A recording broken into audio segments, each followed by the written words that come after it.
Marsha, 1945, Dallas, Texas. Let's go back. What do you remember when you were just a little girl? I think we had a nice family life. My grandmother came to live with my parents and myself when I was 3, when my grandfather died. And she lived with my family for the rest of her life. She died in 1972, and I had already married and moved away. Yeah. So I always told people I had 2 mothers. Well, tell me about your parents. What did your dad do for a living? My dad had a service station, gas station, and then he added a little building and sold auto parts. Yeah. And my mother worked with him. And when I was in high school, he got colon cancer, and he was out for a while. And my mother just took over the business and went down every day. Wow. Was your dad in the service? No, he had a bad knee, and they wouldn't take him. Okay, because it was around World War II time. Oh, yeah. My dad was born in 1916, and my mother in 1917. So the war did affect your family? Oh, I'm sure it did. Yeah. We used to joke about the depression closet. Well, that was before the war, but yeah, where they saved like paper goods, and my mother, even till the end of her life, had a stack of paper goods. Yeah, yeah. Now, your grandparents, do you remember them at all? My grandfather died when I was 3, and his name was Goodman, and he was the brother of Simon Goodman from the Goodman Produce. I have a picture of my grandfather with a truck with the sides out, and he was selling fruits and vegetables off of the back of the truck, and that's kind of how they got started. Yeah. Now, were they born in this country, your grandparents? No. Where did they come from? It's kind of a funny story. My grandmother always said she came from Poland, but when she met my husband, she told him she was from Lithuania. So she's from a part of the world that changed hands a lot, and so she just said Poland. Did they ever talk about the journey coming here? No, she wouldn't talk about it. All right, what about your other grandparents? The other grandparents, that grandfather died before I was born, and I believe I'm named after him. His name was Morris, and I'm also named for another great-grandparent named Marsha, so I don't know where they got the Marsha. But anyway, and I'm not exactly sure what he did, but I think he was fairly maybe not well-to-do, but comfortable. And they lived in a big 2-story house, and when I was a little child, my parents moved into this house across the street from where that other grandmother was living. What did you do for fun when you were little? Just playing outside. You know, there were people on our street. Now, when I was real little, we moved to North Dallas when I was 8. And so there were people around, you know, kids my age, and we'd ride bikes, and I love to read. I'm a real nerd. So we didn't have a library back in the day. My parents lived near Preston and Royal, and so they would bring a bookmobile once a week. I don't know if you remember a bookmobile. And I'd ride my bike over to the bookmobile, and I had a basket, filled my basket with books. It was a truck that you could step into, and it had shelves, and it was like a little library. Right, it was a library on wheels, basically. Yeah. It was very cool. You know, you were born in Dallas. How has it changed? You've noticed changes. Oh my goodness. Well, I mean, there's so many more people, and the traffic, and it's much more diverse. I mean, it's something that, you know, we didn't know about when I was kids. And where did you go to elementary school? The first school I went to was called Colonial in South Dallas, and that school was so old that my dad had gone there as a child. And it's still, I don't know if the building is still there, I don't know if it's still in use, but it's pretty old. And then I went to Dealey School, which is over on Royal Lane. And Dealey, when I first went there in the 3rd grade, it was prefabs, those little buildings that they just brought over. And we used to have lunch in the classroom, and we had to order milk the day before, and they'd bring, then they'd bring this cart, case with the milk in it and pass it out, and we'd have lunch in the room. Yeah. When you were a teenager, it was a turbulent time in the country. Vietnam War was just starting to get active. Do Do you remember that time at all? I was just starting college. I was a freshman in college the day that JFK was shot. And my mother actually was at the parade and saw him before it happened. But the war, the protesting and stuff didn't really start for me that I, was in my awareness until after that. Yeah. What college did you go to? I went to Newcomb College. It's part of Tulane University. And do you remember any of the protesting when you were in college? Do you remember Very any? little. Not at Tulane. Very little. Yeah. One of the things about Tulane that I was really proud of when I went there is that, especially with Newcomb, they had to bring a lawsuit to integrate it because, and the first African American student was admitted my year, 1963. And they had to go to court to break whatever the contract was that set up the college because the Newcomb family had set it up for white young women. Do you remember people talking about that on campus? Obviously, it was a big deal. No, it really wasn't. It really wasn't. It was just, this is the right thing to do. And it just... Nobody complained about it, and the next year there were more students in it, Yeah, yeah. So, and New Orleans is very mixed. I don't know if you've ever been there, but it's a very mixed community. Yeah. And even back then it was.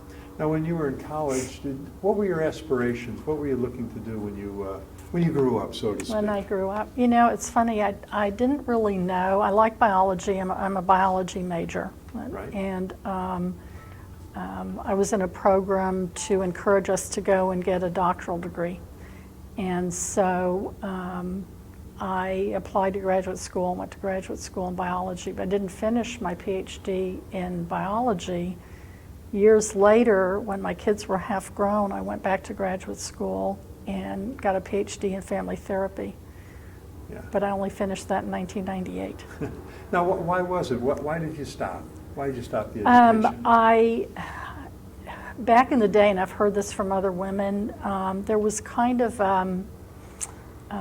a roadblock for women in higher education. And I'm not talking about bachelor's level, I'm talking about master's and PhD level. There was another woman in my program I was at the University of Miami, and she had gotten into the doctoral, so that meant she'd finished her master's, but she didn't finish her PhD. And I think it was just wrong that they did not support her and get her through the program. There was a lot of discrimination against women in those days. I have another friend who's quite brilliant. She was a summa cum laude from my college, which is, she was one of the top 4 students.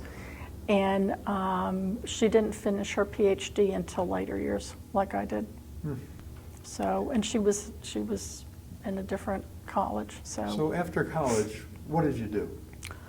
I worked for a year in a medical research lab, and I had met my soon-to-be husband, and so he's a year younger than I am. So I worked for a year in the medical lab, and then we got married. And where did you get married? Here at Cherith Israel. Here in Dallas. And tell me your involvement with the Jewish community here in Dallas. When I moved back to Dallas was 79. I'd been away. And we joined the temple, which was across the street, Temple Shalom. And my mother said, "You're not going to go to Cherith?" And I said, "No, I didn't. I didn't grow up there. I grew up at Tifereth, and had I was in a confirmation class at Tifereth, and so my grandmother was very active in Tifereth. She and her family helped start Tifereth Israel. And so they were very active, and that was kind of my role model. So when I came back, I joined the temple and sisterhood and that. And then I had a friend ask me to join ORT. I don't know if anybody's mentioned ORT to you. It stands for Organization for Rehabilitation Through Training, and it raises money for vocational training schools. And my mother-in-law had gotten active in it. And so because of her, I thought, well, this is something worthwhile. And so I went and I joined, and in about 6 months I was president. But I helped raise a lot of money and spent many, many hours doing projects for them. Yeah. Now, were you a stay-at-home mom raising your 3 children? Yeah, except for ORT. Okay. So Yeah. you did not have, you were I didn't stay-at-home. work, no, I didn't Yeah. work after we moved to Dallas. Now, you adopted 2 children. Was Right. that a tough process? Back in the day, it was pretty difficult. The first child was adopted when we were living in San Francisco, and people were not having babies if they didn't want to. So finding a baby. And so my ex-husband is an anesthesiologist, and he met all the obstetrician gynecologists. And at the time, it was kind of interesting, they had like some kind of work stoppage because of malpractice insurance getting so extremely expensive. Mm-hmm. And so all the babies that were being born were at the hospital, the San Francisco hospital where he was working. And so he met all the docs, and he asked everybody. And so one of the docs said, yes, he's got somebody who going to have a child. And so we got to have, that was our first one. And then the second one, we were in El Paso. That's where he did his residency. And one of the other residents had a wife who was a social worker, and she worked for the Lutheran Social Services. So we signed up with them to adopt a child. And the funny part of the story was that they said that this child's mother had asked for a Jewish family at the Lutheran Social Services. So that's why we got our second child. Did you ever find out why? Yeah, we actually, when that son turned 21, his biological mother contacted us through the agency, and I gave him the letter, and I said, because he always talked about it, and I said, this is great, and we always were supportive. Right. And so anyway, he got in touch with her, and we've met her. I've been, a number of different occasions. And so I think their family had a therapist who was a Jewish person. and that's why. And she had the idea that Jewish families were stable. Yeah. Which is what she was looking for. Yeah, no, very good. And then your third child was natural. Right. And a surprise. A surprise. Right. Now, you said you were living in San Francisco. Was that your husband was working out there? He was at he was in the military. Okay. So this was during Vietnam, and so his last year of medical school, he joined the special program so that he could finish his training and delay service. So he did his internship in San Antonio, and then we moved to San Francisco for 3 years, and we lived on the Presidio, which was gorgeous. Yeah, It was so fun, and that's where we adopted our first child.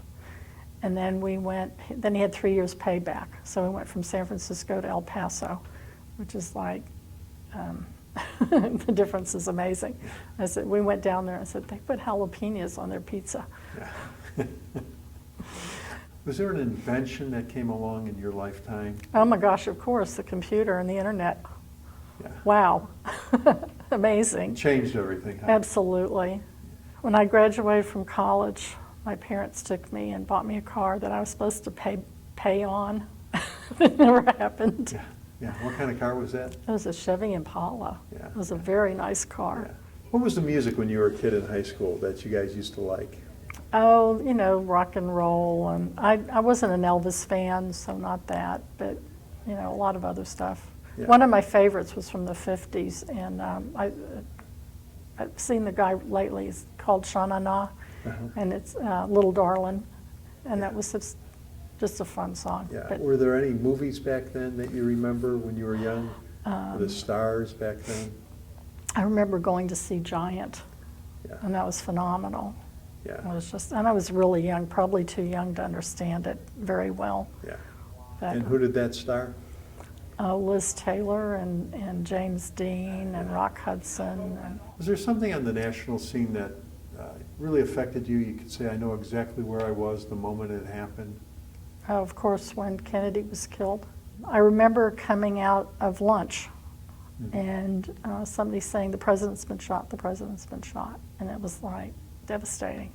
I mean, found my friends and we just went and hung out together and shook our heads in disbelief mainly. You and your husband have the 3 children, and you have a total of 6 grandkids, natural step-grandkids and whatnot. Right. What advice does Grandma have for the next generation? Be patient. It's great advice. Well, thanks for doing this today. You're welcome. You did a great job.